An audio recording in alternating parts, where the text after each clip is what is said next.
What's up, everybody? Thanks as always for supporting the show. It would mean a lot to me if you would take a second to scroll down and hit that subscribe button to the Hoops Tonight YouTube channel, and then follow me on social media on TikTok, Instagram, and Twitter so you guys don't miss any of our content over the course of this season. All right, let's talk some basketball. Lakers jumped the Thunder early in this game. We're going to talk about it in a little bit because I'm going to wait on the Lakers. But two things in particular I thought turned the game around for the Thunder after they fell down 14. It was like 35-21 at one point in the, two-thirds of the way through the first quarter. First of all, when Max Christie left the game, and Max Christie did a really nice job on Shai Gilgeous-Alexander in his first shift. And we talked about this a lot with the Lakers about the slotting of their perimeter defenders, because Taurean Prince started the game on Jalen Williams and actually did a decent job. And Jalen Williams is a good player, but Shai's better, right? Excuse me. And Shai's obviously much harder to guard. Late first quarter, Shai just started taking Taurean Prince to task, scoring on him easily, get into the foul line. That was a big kind of stymie. It slowed down the momentum that the Lakers had, right? Then we start the second quarter. Shai's not even out there. It's that LeBron-led group for the Lakers, and Mark Daigneault goes with this 3-2 zone, which I thought was a really smart move. I've talked about this a lot on the show, but the Lakers were in a really good offensive rhythm in that first half. And there are a lot of different things you can do to try to disrupt rhythm. Like you can call timeouts. Mark Daigneault's a coach that's really good at calling timeouts to stymie runs, right? And there's different approaches to that. There are certain coaches that believe you're actually better off letting your players kind of figure it out on the fly. I tend to disagree, but there are really smart coaches that are not in the NBA that I trust that do that and that I respect. And so I don't necessarily think there's a right or wrong answer there. But one of the other ways you can disrupt rhythm is to throw a schematic change into the equation. And they went out with this 3-2 zone. And what I specifically like about the 3-2 zone is it's very different to attack a 3-2 zone than a 2-3 zone. So a 2-3 zone, you got a guy standing underneath the basket. He's got to kind of step in and out of the paint, obviously, in the NBA because of the defensive 3-second rule. But you got guys in the corners and you have two guys at the top, right? And so the easy way to attack a 2-3 zone is to set up an odd front and try to get the ball to the high post, which is going to make one of those guys have to make a decision, and then that's where you get your easy kick-out passes and cutters along the baseline, right? But in a 3-2 zone, it's entirely different. You have to set up in four corners with a player in the middle of the floor. And the Lakers were literally running an odd front against their odd front zone. And so they ended up just kind of passing the ball around the perimeter, and then somebody would jack up a contested three. And that's the thing is, could you run a 3-2 zone against the Lakers in a playoff series, in large doses? No, they're too smart. And Anthony Davis in particular is a zone buster in a lot of different ways. But in a regular season sample size, if you can just throw a wrench into the situation, you might be able to throw them off. And they ran that zone for 6 possessions in the early second quarter, and it completely turned the game around and completely disrupted the offensive rhythm of the Lakers. Then when Anthony Davis checked back in the game, they went back into man, right? And from there, they started aggressively doubling AD, which we'll talk about. But again, the Lakers overall, They ran 11 possessions of their 3-2 zone against the Lakers, and they held them to just 0.55 points per possession. What's that? 6 points in 11 possessions. So that not only was it effective on a per possession basis, but it also threw off the rhythm of the game. Then the two guys that I want to shout out on the OKC front during that run on the offensive end of the floor are Aaron Wiggins and Jalen Williams. Aaron Wiggins made 3 plays that I thought were really important during that run. Austin Reaves had just hit this crazy bailout shot on the right wing. And then the very next possession, the Thunder find themselves in a late clock situation, and Aaron Wiggins hits a right shoulder fade, a tough shot at the buzzer. And you could tell that gave him confidence because a couple possessions later, he's got LeBron James in the corner, and LeBron's doing one of these, where the camera's the offensive player, where he's kind of daring him to shoot. And so he just kind of hits a little jab and rises up and knocks down a 3-point shot in LeBron's face. Then he's got his confidence going, a full tilt, and he gets downhill and draws a foul. I thought it was a really good shift from Aaron Wiggins. Didn't play a ton last night, but it was a short shift that I thought was really impactful in the game. And then Jalen Williams was just cooking everybody on the Lakers, specifically Austin Reaves, who, as Austin's been pretty good defensively over the last 2-3 weeks, but I didn't think he had a very good defensive game against the Thunder. And Jalen's just got this. First of all, he's making his jump shot at a high rate, which is super important, but he's just got the strength element. He can really get to his spots and deal with contact really well. And then from there, like the Lakers kind of let go of the rope there in that late second quarter stretch. They were swarming Anthony Davis and forcing turnovers and rotating out of those double teams really well. And they were running down the floor the other way. They're such a good transition game. They scored 33 points in transition team, I should say. They scored 33 points in transition in this game. And then it basically the wheels came off and it turned into a blowout. The other guy I wanted to quickly shut out before we talk some big picture stuff with the Thunder was Chet. I thought that he did a really nice job running the floor in this game, which is so important against the Lakers. And then the shot making. Like Anthony Davis is seeing that juxtaposition of like Chet ready and willing to take threes. And he missed a couple great looks, but he ended up making one, I think, in the second half, if I remember correctly. And then he hit that crazy left shoulder fade over Anthony Davis. Like he's a ready and willing perimeter shooter. And like Anthony Davis just has no interest in taking that shot, which is like, I thought that was an interesting juxtaposition last night and a good indicator of like, hey, like watch out for this young generation of basketball players, man. Like they're all so damn good. And a lot of them are good at some of the things that these veteran guys are not good at. And I think it's a good indicator of just how fun this next era of basketball is going to be. So as we've talked about, every time we've talked Thunder on the show, they struggle with big teams. And I mean, just recently they had another game against the Timberwolves, who obviously have a big front line. They gave them all sorts of issues. Gobert gave Chet all sorts of issues, right? And so I was interested in this particular team. Now, I didn't have high hopes for the Lakers in this game because they're severely undermanned and they were at the tail end of a long road trip. We'll talk about that in a minute. But I still was like, hey, like their one chance here is that this is the kind of matchup that the Thunder struggle with. And they gave them some issues early, right? Anthony Davis got Chet into in early foul trouble. The Anthony Davis post-ups were working early and often as they kind of blew the game open in that first quarter. But a couple of things. They use your speed. Like a huge part of basketball is understand what your advantage is. Like what is, I was literally working on, we were doing with my kids, the kids that I coach in high school here in town, we were working on this morning. Like we were doing some king of the court stuff at the end after we did our skill work. And I was working with the post players and like there were two kids in that group that are like, smaller and more athletic. And then there were two kids in that group that were like bigger and stronger, right? And I was trying to tell them like, hey, like if you're trying to turn your back to the basket as a small player and trying to like play back down basketball against a bigger player, it's just not going to work for you, right? Like you need to catch a little further away and you need to turn and face and you need to use your speed. That's your advantage in this situation. Identify he's big and slow, you're athletic and fast.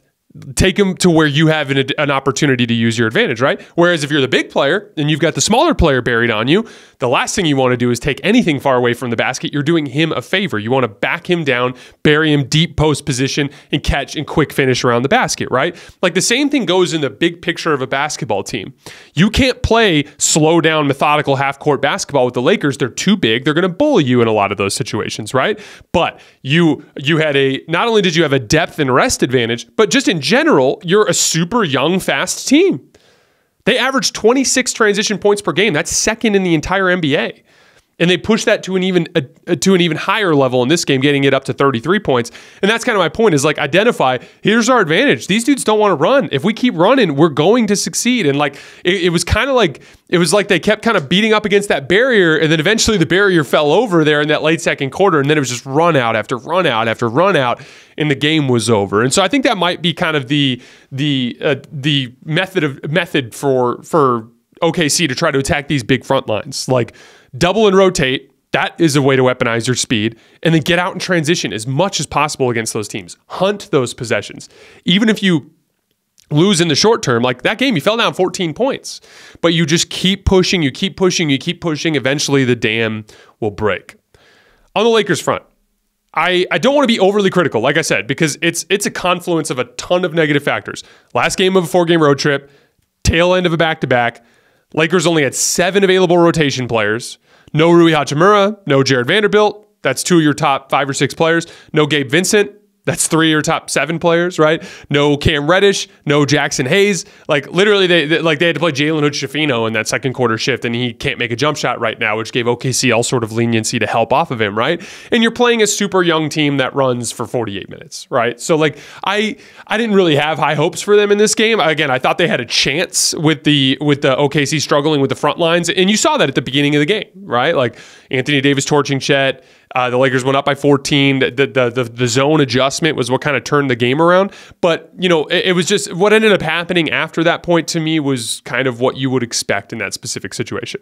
But I do want to talk about the post-up offense for a little bit, because in the second quarter, when Anthony Davis came back, the Lakers tried to go back to what they did in the first quarter, which was force feed Anthony Davis in the post, or at least some of the possessions they did. I wish they would have done it more, but it is what it is.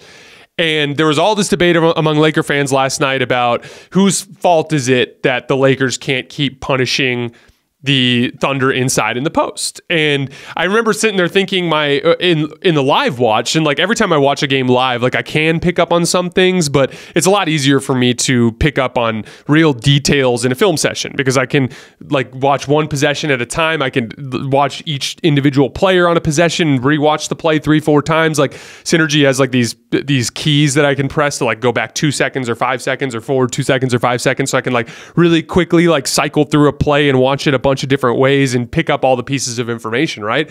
And so what I wanted to do for Lakers fans right now is just kind of do a breakdown of what I think went wrong for the Lakers in their post-attack offense against the Thunder in that second quarter stretch where they lost control of the game. So first of all, what they did at the beginning of the game was spam cleared side post-ups for Anthony Davis on the left side of the floor, where he was able to just work downhill to his strong hand. That's how he got Chet into foul trouble. That's where the Lakers got control of the game early. And I've been begging a lot for this all season, right? Like, I think the Lakers are a brute force team. I've called them that for years. I think that means they need to run a lot of spread pick and roll, which means pick and roll out high, where you're setting the screen like 25, 30 feet away from the basket and trying to buy room for guys to get downhill.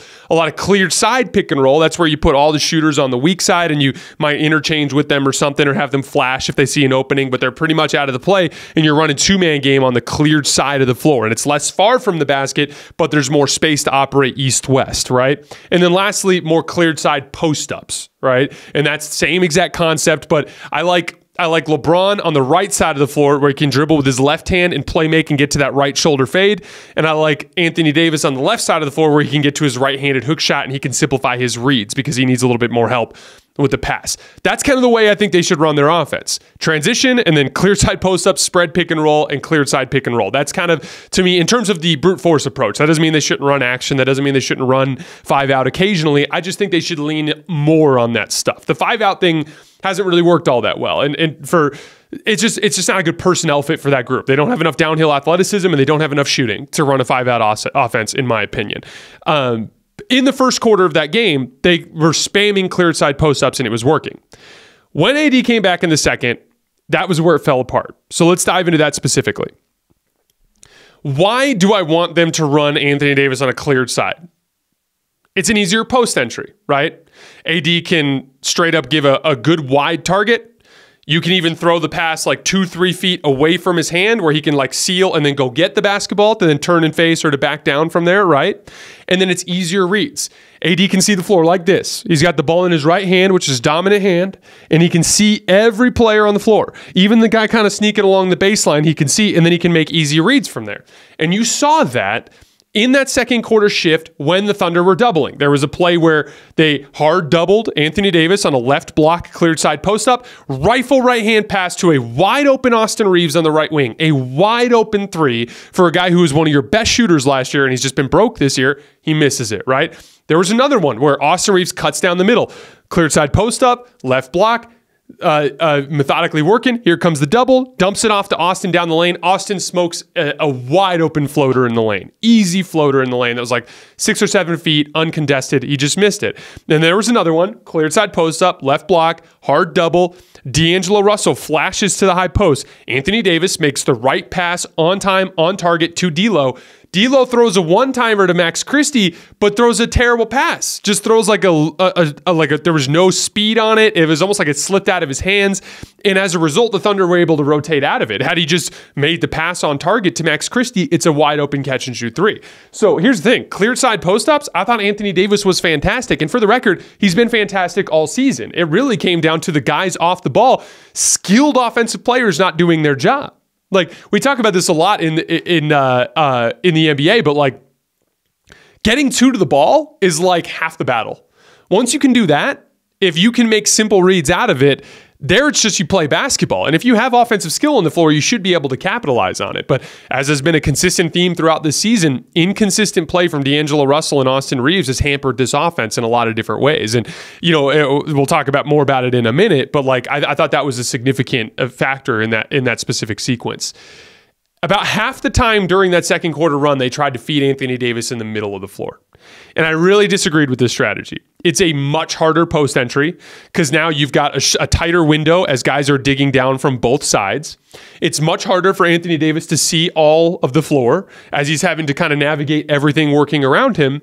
And then it was easier for Oklahoma City to force him to his left hand. And there was a play where where LeBron made a post entry to him in the middle of the floor, and he looked and he saw a defender on that strong hand side, and he wanted to go to that strong hand, and he ended up having to go to a left-handed hook. Now, AD can make a left-handed hook, made a huge one against Jared Allen in the Cavs game, but it's not as high percentage a shot for him, or as comfortable a shot for him as that right-handed hook, which he's been killing everybody with this season, to a near Jokic-esque extent, right? And there was another play where they tried to force that post entry in the middle of the floor, and all three bodies came in, it turned into a turnover, and they ran the other way for a bucket. And it's why are you doing that? Do what's working for you. You're getting, you got to separate process from results. Those cleared side post-ups, you're getting great stuff out of them. They went 0 for 3 in the second quarter, but you were getting great stuff out of them. So you need to keep spamming that, right? Whereas AD did manage to make one righty hook on a center post-up, but the other two didn't go so well, and they were bad process, right? And so a lot of times you have to separate process from results there. There was a play where AD caught and scored in the post, and then the very next possession, Max Christie decided he wanted to take a pull-up jump shot and pick and roll. And it's why are you going away from what's working? Max, his best offensive game of the season, in my opinion, was the Cleveland game, and it was because he only ever really tried to do something with the basketball when it was a late clock situation and he had to rescue a possession. Everything else was in the flow of the offense. There was another transition possession in the second quarter where he over-penetrated and turned the ball over underneath the basket. So, just a lot of bad offensive process, in my opinion. The clear side post-ups are working. You almost need to keep running that stuff so that your guys can get reps. It's a nice methodical way to slow down the pace of the game. As you get better shot attempts and you have better floor balance, you have a better chance of defending in transition. I just thought they were doing a lot of self-inflicted damage. And so keys to keep an eye on moving forward.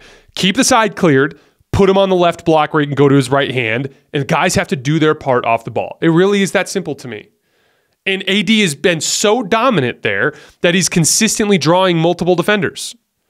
And so I think that to me is half the battle, and that's a great foundation, but you have to be able to build on that. A couple of specific quick hitters on the Lakers before we move on.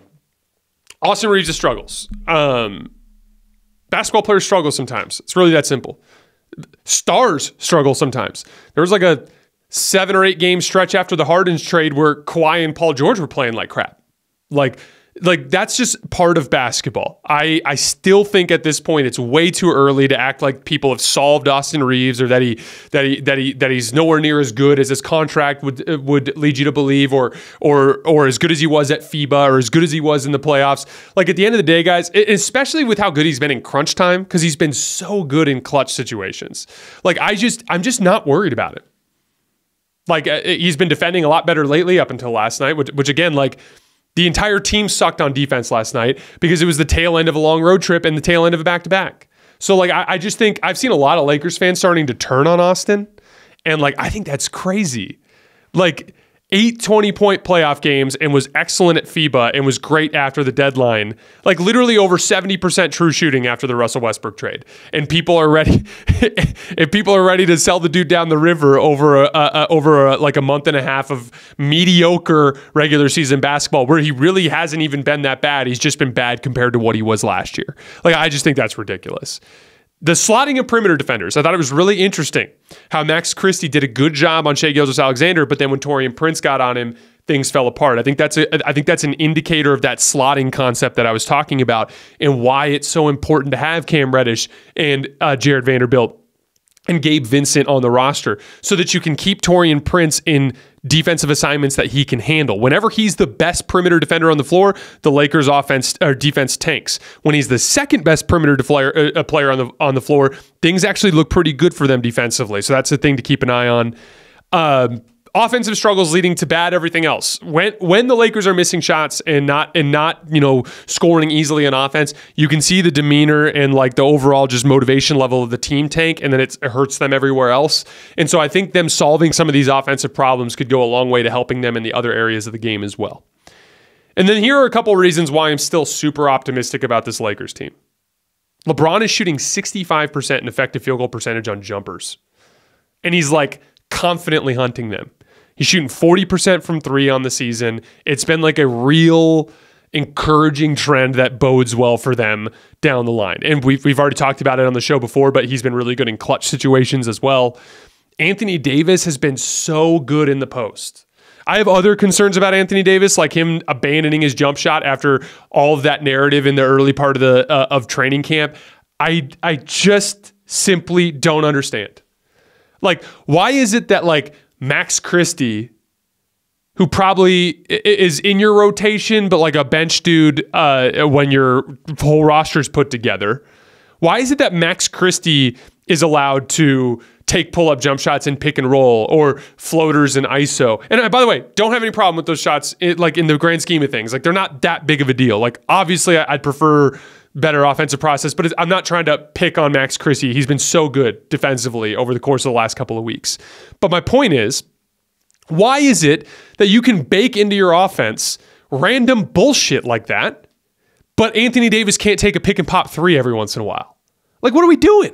Like, honestly, I don't understand. I simply do not get it. That said, he's been so damn good in the post.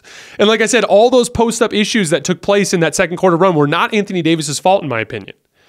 He's been so good in the post that to me alleviates like a lot of my concerns in the big picture, just because like that was a weapon they didn't have last year in the postseason. Like that, the on-ball Anthony Davis stuff was useless in the Denver Nuggets series. And I think that that's something they might be able to go to more frequently this year. I do believe Austin Reaves will play better. And then when all those other guys get healthy, it's just a simple matter of talent. Rui Hachimura is a really good basketball player. So, Gabe Vincent is too. Is he a starter? Is he not? I don't know. But he's a good NBA player. And then Jared Vanderbilt is one of the like second or first tier perimeter defenders in the league. And an excellent rebounder. Averaged 7 rebounds a game last year in not all that massive a minute allotment. So like I look, again, I'll say it again. If you want to act like the sky is falling with the Lakers after they lose to the Thunder and all of the shit that's been going wrong with them in terms of injuries in their schedule, be my guest. But like it's going to take a lot more bad basketball for me to feel that way as well.